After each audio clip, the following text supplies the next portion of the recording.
Chamengo. J'ai 57 ans.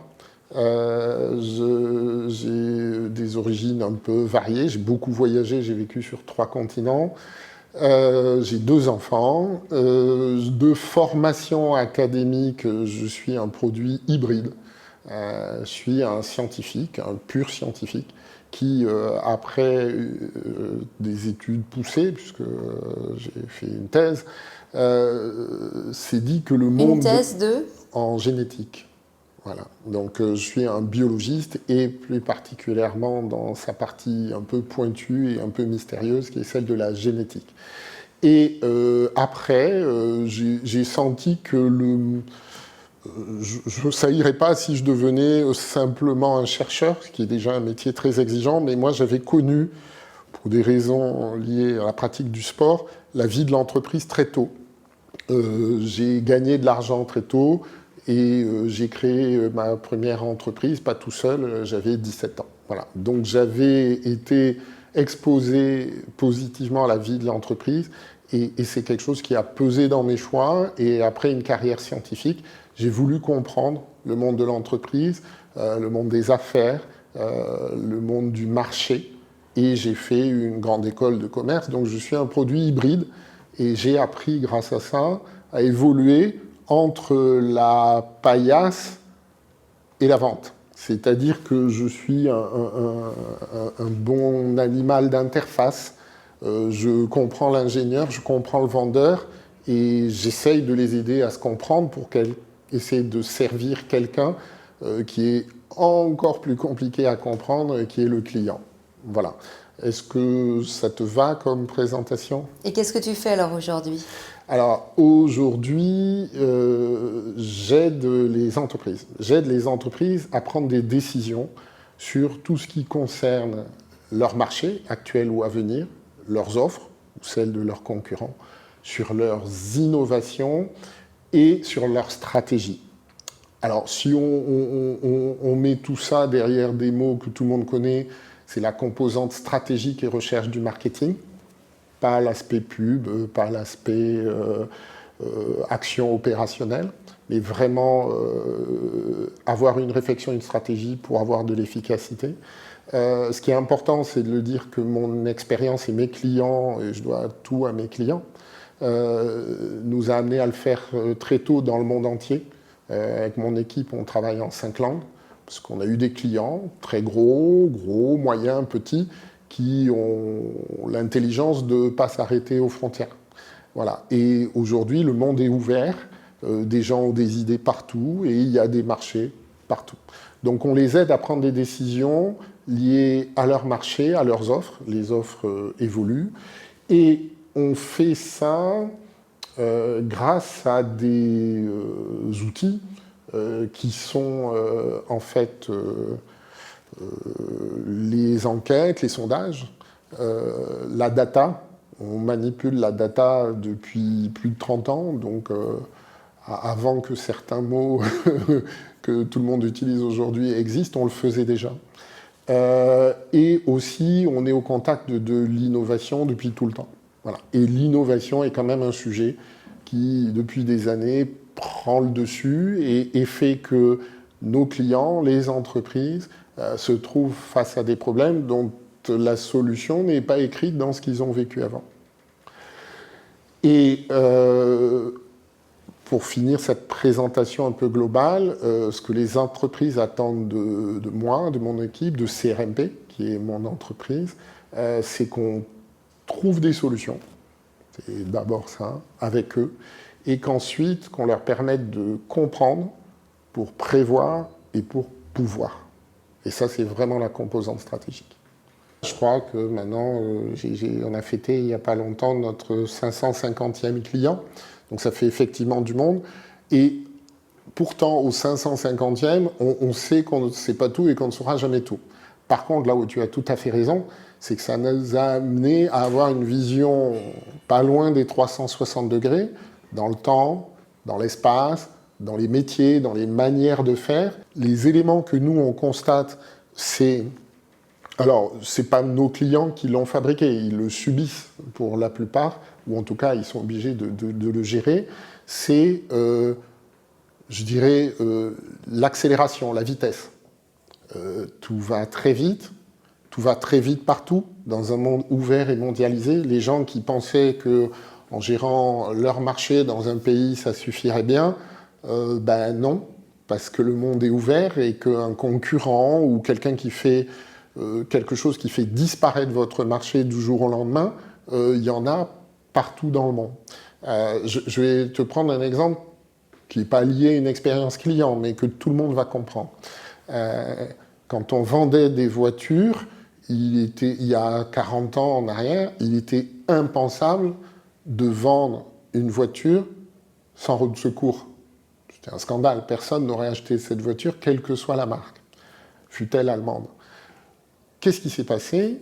C'est qu'il fallait que les voitures soient plus légères, qu'on gagne le moindre euro sur ces voitures. Donc, de la roue de secours, on est passé à la galette. La roue pas terrible, vu que c'est que quand on a crevé, on ne va pas mettre de l'argent dans ça. Ça prenait encore trop de place, trop de poids, et ça coûtait des sous. On a dit, mais on va mettre soit une bombe anti-crevaison et à un moment un compresseur. Et on peut se dire que le cahier des charges a évolué. Simplement, il s'est passé autre chose, parce que la nature a horreur du vide, et en termes de marché, c'est la même chose. C'est qu'avant, sa roue, on l'a changée tout seul. Aujourd'hui, tout le monde a une assurance de voiture qui fait 0 km. Ce qui veut dire que quelqu'un qui ne sait pas ou qui n'a pas envie de changer sa roue, même en bas de chez lui, il prend son téléphone, il appelle un prestataire qui a pris le relais. Donc en fait, on se rend compte, alors je ne sais pas quelle est la poule, est-ce que c'est la poule qui a fait l'œuf ou l'œuf qui a fait la poule, mais on voit très bien qu'aujourd'hui, là où avant on pouvait se dire je serai un vendeur de roues de secours durable, respecté pour son métier, que d'autres évolutions très loin de mon métier peuvent supprimer mon marché, ou en tout cas l'influencer dans des proportions radicales. Et aujourd'hui, plus personne ne considère le sujet de la roue de secours comme un sujet important. Si on vit dans un monde occidental, selon l'endroit où on vit, c'est pas pareil. Donc c'est un exemple qui vaut ce qu'il vaut, mais on vit ça dans tous les domaines. Pour les gens qui vendent du service, pour les gens qui vendent de la prestation technique, pour les gens qui ont à assurer dans la pérennité des fonctions très importantes. Voilà. Donc nous, on l'a vécu dans le monde de l'industrie, on l'a vécu dans le monde du service, et on l'a vécu aussi dans le monde du conseil. Donc vraiment, toutes les branches aujourd'hui sont impactées par des mutations profondes. Voilà ce qu'on voit depuis, ça fait un peu plus que 25 ans, mais clairement, ça on le constate avec l'accélération. On constate aussi que de plus en plus, les problèmes qui nous sont posés nous demandent de la créativité, nous demandent de l'innovation de fait, que ce soit pour fabriquer un objet, pour concevoir un service ou pour apporter du conseil. Ça veut dire que l'humanité, dans ce qu'elle fait depuis très longtemps, c'est du commerce, se retrouve là aussi confrontée à une page avec encore de la place. La page n'est pas tout à fait blanche, mais il y a des éléments nouveaux qui se rajoutent pour lesquels les logiciels d'avant soit ne peuvent pas marcher du tout, soit marchent avec pas beaucoup d'efficacité. Et une des caractéristiques du monde du marché, c'est que son efficacité, elle est mesurée. Elle est mesurée en termes de profit, elle est mesurée en termes de durabilité, il y a plein de critères. Et dans l'époque qu'on vit, elle est maintenant mesurée à l'aune de chantiers qui n'étaient pas considérés, mais elle est mesurée à l'aune de son impact environnemental, de sa soutenabilité et très bientôt de sa consommation en énergie. Donc, nous, on a fait un petit passage de 26-27 ans et on voit que pour ceux qui prendront la suite, les chantiers vont être ceux-là complexifiés par combien ça a consommé d'énergie, est-ce que c'est soutenable, et on a en plus des éléments pas que objectifs et matériels qui s'invitent dans ce débat et qui ont trait aux valeurs. Mais ça, je pense qu'on en reparlera un peu plus tard. Voilà ce que moi je constate avec les miens et avec nos clients dans ce qui s'invite dans nos quotidiens. Donc l'accélération du temps, et si je reprends ta métaphore de la roue, tes clients ont de plus en plus peur d'avoir une sortie de route non prévue, brutale et souvent radicale. Alors, je dirais, et merci pour la solution que tu m'apportes, ça c'est pour ceux qui sont les plus élaborés, les plus en questionnement et qui se sont dotés des moyens de se poser les questions, voire même de mettre sur pause pour réfléchir. Je dirais que la plupart du temps, et c'est comme ça, toutes les entreprises n'ont pas le temps de se poser assez de questions. Elles gèrent l'existant, elles gèrent l'activité, c'est déjà compliqué et les choses s'empilent et se rajoutent. Voilà, donc je pense que pour l'entreprise, c'est déjà un signe de maturité et de clairvoyance de prendre le temps de se poser des questions, quand bien même on ne dispose pas tout de suite des réponses. C'est même un indicateur fort de capacité d'adaptation, de capacité à surmonter les obstacles et de possibilité de durer. Alors, toutes les entreprises ne font pas partie des Enochiens, hein, ces entreprises qui ont plus de 180 ans, mais clairement, il faut certaines aptitudes pour pouvoir durer.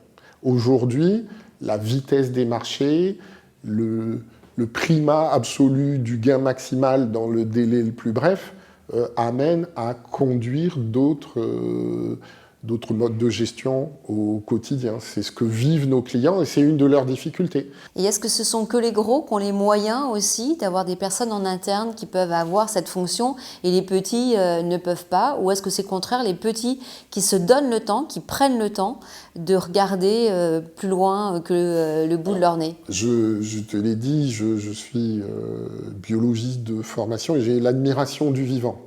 La nature a horreur du vide. On a quelques principes simples qui régentent la vie, sur Terre en tout cas, ailleurs on ne sait pas encore, mais très clairement avec des stratégies infinies d'adaptation. Donc je répondrai à ta question comme ça. Je te dirais qu'il y a des gros qui font rien, ou qui posent un faux nez pour laisser croire qu'ils font, et il y a des petits qui font avec les moyens qui sont les leurs. Il y en a un qui est formidable aujourd'hui, qui a été démontré scientifiquement et qui apporte des preuves de son efficacité tous les jours, c'est que même tout petit, tout seul, rien ne m'interdit de faire appel à l'intelligence collective. Ça, c'est un des schémas qui pallie l'absence de temps et de moyens. C'est un des modes de mise en écoute à défaut de capacité à formuler une réponse. Donc c'est une logique pas simplement de signal faible, c'est de dire je deviens ou mon entreprise se dote d'un minimum de capteurs qui peuvent l'alerter de changements sensibles. Je ne sais pas prédire la date de l'éruption volcanique, mais par contre, je peux voir que ça bouge beaucoup. Donc il y a toutes les stratégies. Le problème, il va être surtout sur la capacité à diligenter les modifications une fois qu'on croit avoir compris quelque chose et qu'on veut l'essayer. Mais aujourd'hui, le monde a bien compris, il me semble, qu'une partie de sa pérennité passe par l'innovation.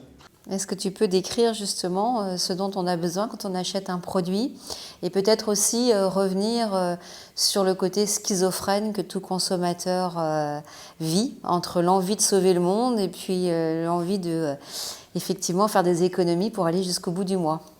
Alors, moi je suis peut-être un grand naïf, mais moi je préfère penser qu'il y a plus de gens animés par des bonnes intentions que des gens animés par des mauvaises intentions. Ceci dit, même avec les meilleures intentions du monde, on peut faire des bêtises, on peut faire des erreurs. Donc moi, je crois que le consommateur, comme l'entreprise, n'est pas foncièrement mauvais. Il est dans une logique, avec des moyens, avec des objectifs. Alors, nous, on a structuré ça, et c'est ce qu'on met au service de nos clients quand on les écoute. Ce que je te dis, moi, mon métier, qu'on l'appelle stratégie, qu'on l'appelle marketing, c'est pas ça le plus important. Ce qui est important, c'est que la personne en face, qui a un problème, qui a besoin de prendre une décision un peu meilleure que d'autres, c'est qu'à un moment avec elle, on fasse un parcours autour de 3 questions. Première question, c'est Pourquoi? Et nous, on préfère poser la question du pourquoi d'abord. La deuxième question, c'est comment. Et une autre question importante, qui, on en a parlé, n'était pas posée avant, mais qui maintenant va avec cet enjeu d'innovation permanent, c'est le « et si jamais ». Donc nous, un peu avec cette boussole, on va utiliser des outils techniques. L'objet, pas d'en parler ici, je ne le ferai pas, mais qui vont aider notre client à s'orienter avec ces trois indicateurs, ces trois projecteurs. Il y a plusieurs choses, je dirais, à avoir présentes à l'esprit. C'est notre expérience, c'est une petite partie de ce qu'on a dans notre caisse à outils. Alors, je ne dis pas comment on fait, tout ça, il faut nous appeler, rencontrer CRMP, mais il nous semble que beaucoup de choses marchent comme ça. On a tendance à penser que pour vendre quelque chose, ça doit respecter un cahier des charges techniques. Oui, mais pas que. On a tendance à penser qu'on vend soit un produit, soit un service, soit un conseil. Nous, on pense que depuis belle lurette déjà, quel que soit le produit, qui que ce soit qu'il vende, ce que le consommateur attend, c'est les trois. On a tendance à penser que si on a la bonne offre, eh ben, elle va l'être demain, elle va l'être après-demain. Ben, nous, on a plein d'exemples et d'expériences qui nous montrent que c'est pas vrai, ça change tout le temps. Parce que les conditions autour changent dans l'écosystème, que le consommateur lui aussi change. Donc, les trois grands outils qui marchent dans tous les cas, ça je peux le garantir, c'est déjà de bien comprendre dans ce qui fait le marché, dans ce que font vos concurrents, dans ce que les consommateurs sont prêts à acheter. Et prêts à acheter, ça ne veut pas dire qu'on achète tout de suite. Des fois, il faut attendre un peu ou faire un petit peu de choses pour que ça bascule. Il y a trois piliers. Il y a un premier pilier qui est le besoin. Le besoin supposé, le besoin historique. La caractéristique d'un besoin, c'est d'être satisfait. Donc, quelqu'un me dit qu'il a besoin de ça, je fais ça, il a l'impression que ça répond à son besoin, il me l'achète. Rouler petit bolide, ça doit marcher comme ça toute la vie. Eh bien, manque de bol, ça ne marche pas comme ça toute la vie, et même de plus en plus, ça aurait tendance à moins marcher comme ça. Pourquoi? Parce que dans tout achat, je parle de l'achat et pas du cahier des charges, il est la résultante d'une part de besoin, il est la résultante d'une part de désir, et il est la résultante d'une part de manque. Alors, qu'est-ce que je veux dire par là? Le besoin, j'en ai parlé. Il me faut quelque chose qui me permette de faire telle tâche. Je cherche cette chose, quelqu'un me la propose, il arrive à me convaincre, c'est dans mon prix, il y a la preuve que ça marche, que je l'achète dans un magasin ou sur Internet, c'est pareil. Bon, allez, c'est bon, je l'achète, je l'ai. Sauf que les consommateurs sont différents. Ils n'ont pas la même histoire, ils n'ont pas les mêmes valeurs, ils ne vivent pas au même endroit, ils n'ont pas le même contexte familial, ils n'ont pas le même besoin de reconnaissance. Je parlerai de la pyramide de Maslow tout à l'heure. Et ils sont exposés à différentes formes de manque. Alors, ce qui est très important, c'est un besoin, ça a pour finalité d'être satisfait.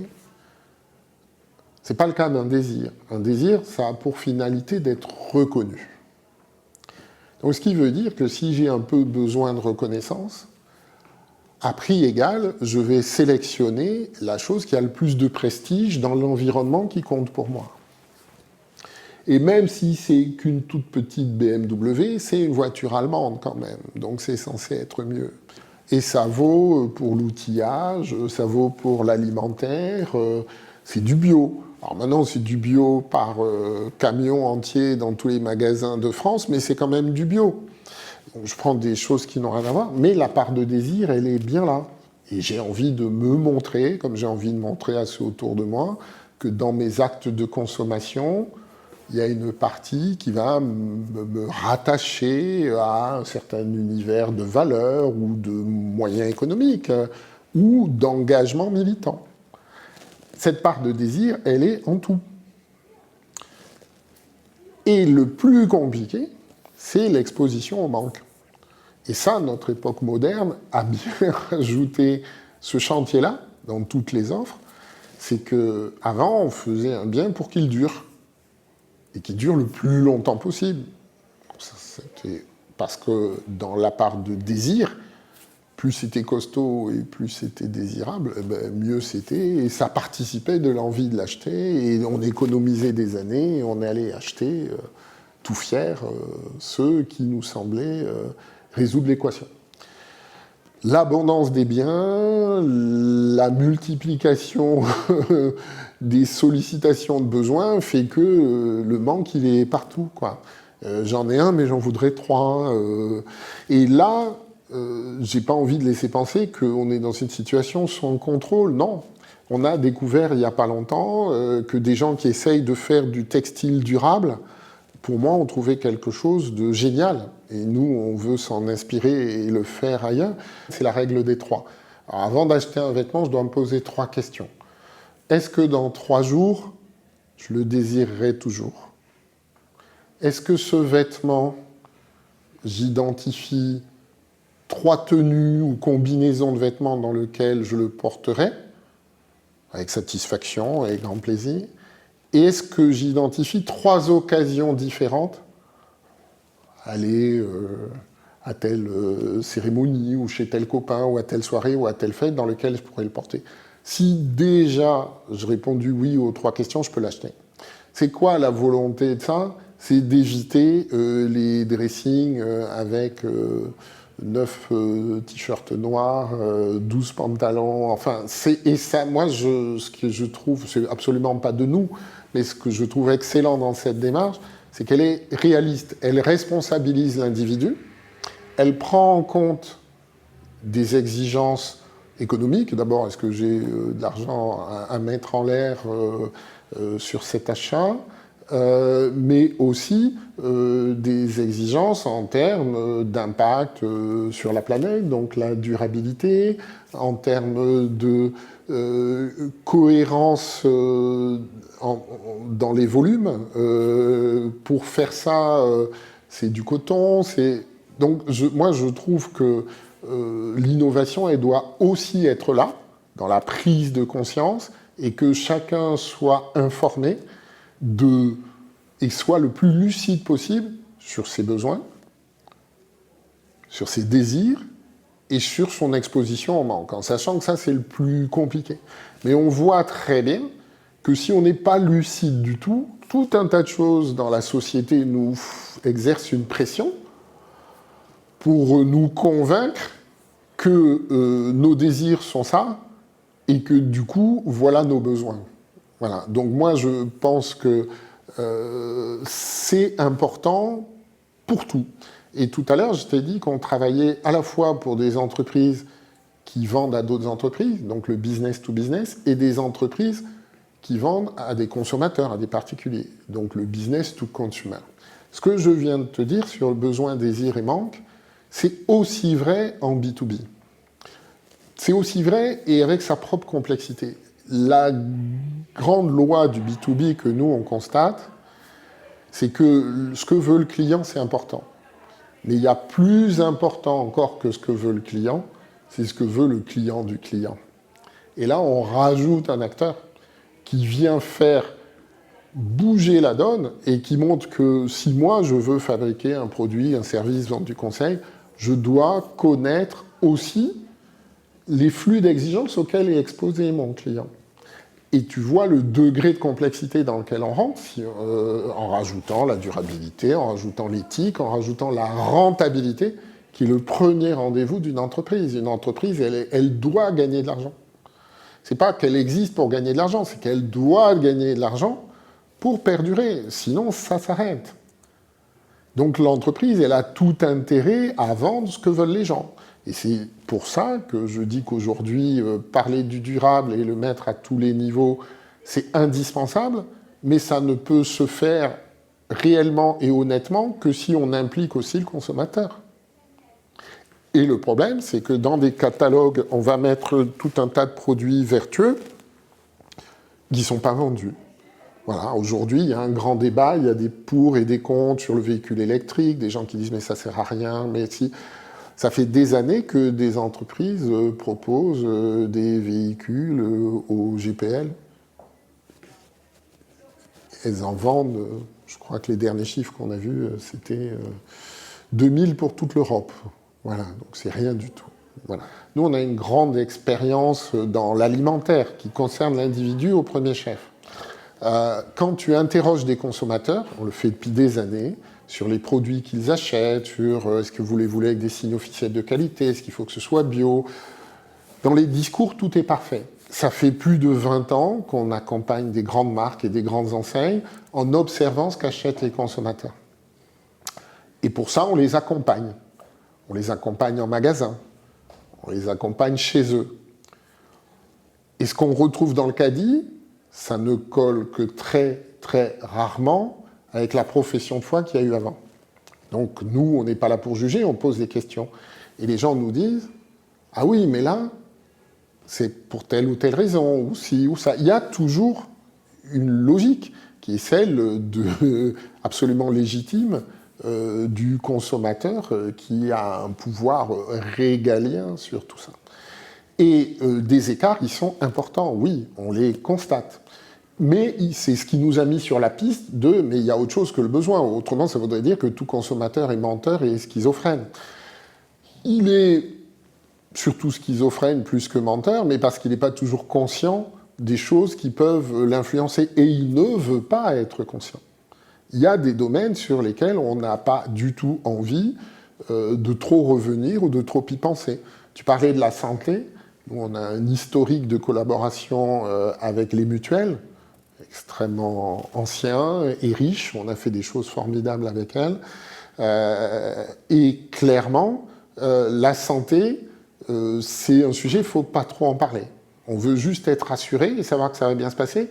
Mais plus je te parle de ta santé et de tout ce qui peut la menacer, plus je te mets de l'inquiétude au quotidien. Et ça, tu n'en as pas envie. Par contre, si je te parle de la santé pour tes enfants ou pour les gens dont tu es responsable, à ce moment-là, c'est le bon canal pour parler des choses compliquées et des choses un peu dures, parce qu'on a une responsabilité de protection.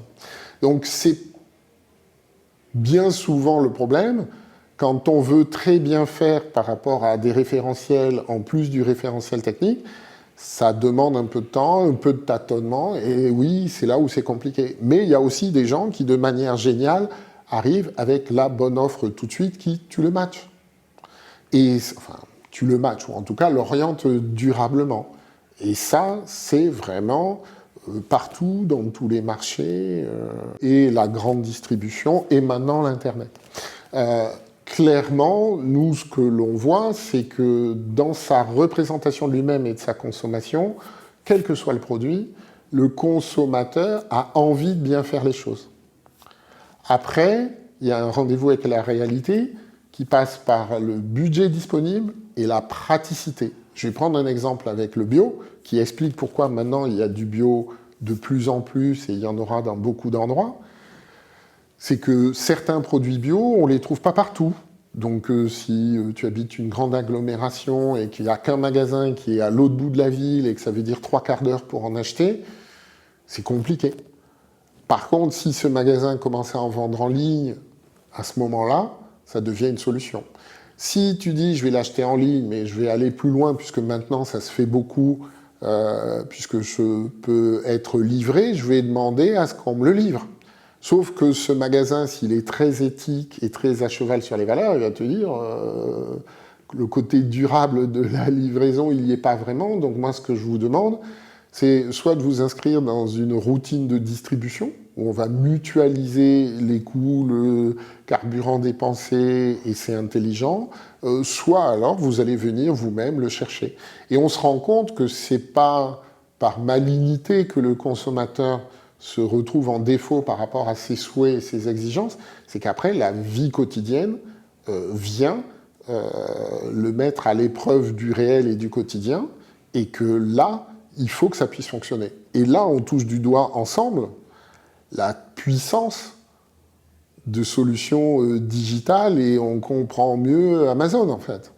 C'est que Amazon, lui, il va vendre avec la même efficacité à quelqu'un qui a absolument pas de valeur et qui s'en contrefiche et qui a juste envie de satisfaire sa boulimie de consommation, quoi que ce soit, et en même temps, il va pouvoir être une solution pour certains. La question, c'est qu'est-ce qui se passe si tout devient que vente en ligne ? Et là, on a fort à parier qu'il y aura aussi des effets néfastes. Donc on est dans le in-between, on est entre les deux, et les gens vont pouvoir se positionner par leur choix. Et c'est pour ça qu'aujourd'hui, le consommateur, s'il veut continuer à consommer, il faut qu'il le fasse en conscience. Ce qu'on oublie, c'est que la grande distrie, les grandes marques agroalimentaires, elles sont nées après la Deuxième Guerre mondiale, et la question, c'était il faut nourrir l'humanité. Donc on leur a demandé de sortir de la quantité. Donc elles l'ont fait. Et elles ont fabriqué les outils qui fassent ça, et pour fabriquer de la rentabilité. Alors je ne dis pas qu'elles sont à exonérer de toute critique, mais c'était ça la logique, c'était ça la direction. Aujourd'hui, et là est toute la problématique, c'est qu'il y a d'autres critères que cela. Donc comment vont cohabiter les différentes formes ? Je pense que toutes les grandes sociétés, agroalimentaires ou autres, se posent les questions de comment on va faire.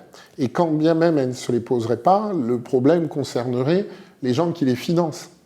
Donc c'est bien ça qui nous annonce des décennies de recherche, de tâtonnement pour faire du mieux possible et pour inventer les solutions industrielles, mais aussi en termes d'offres et de services et de conseils qui permettront de porter ça. Et tout à l'heure, je te disais, on a plusieurs référentiels. Je t'ai dit le besoin, le désir et le manque, ça, il nous semble que ça agit réellement comme ça. Il nous semble que aussi dans les réponses proposées, aujourd'hui, une entreprise ne peut plus se contenter de faire que fabriquer le produit.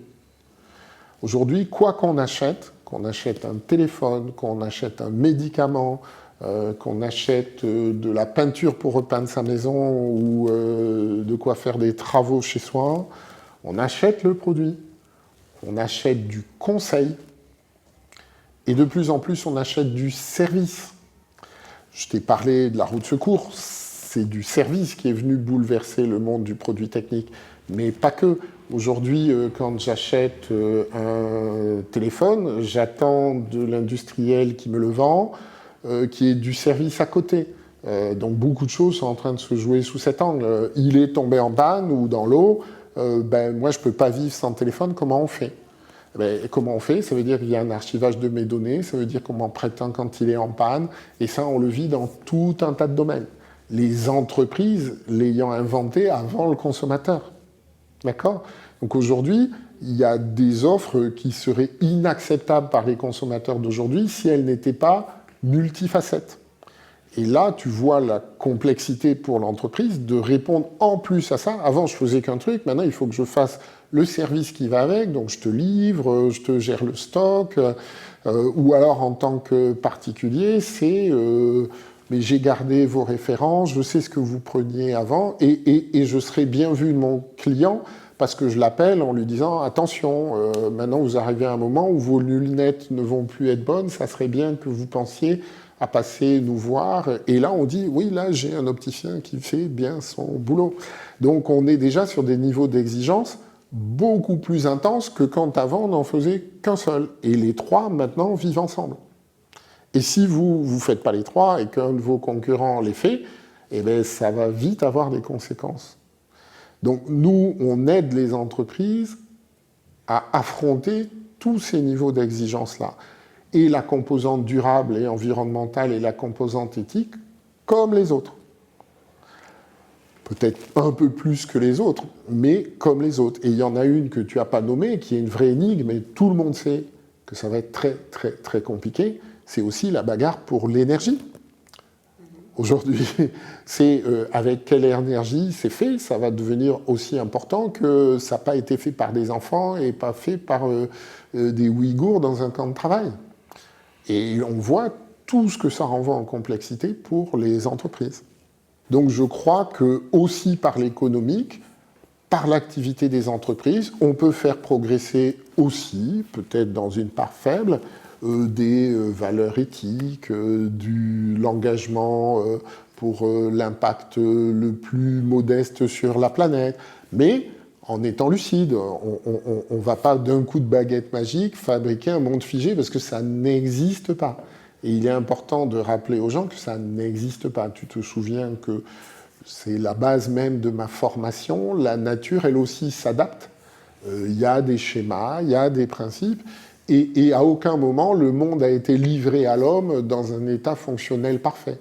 Il évolue. Et nous, comme on évolue, aussi, on agit de plus en plus sur ce monde. Ça, c'est le constat sur lequel on peut se ranger.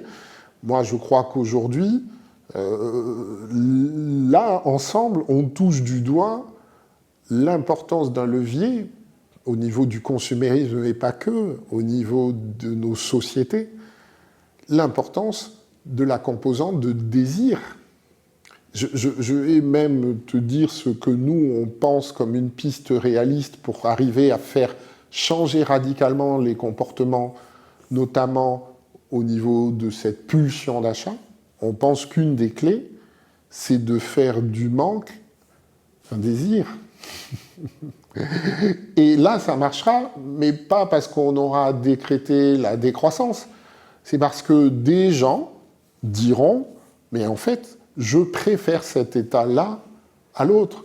Un fakir dort sur une planche avec des clous parce qu'il juge ça désirable.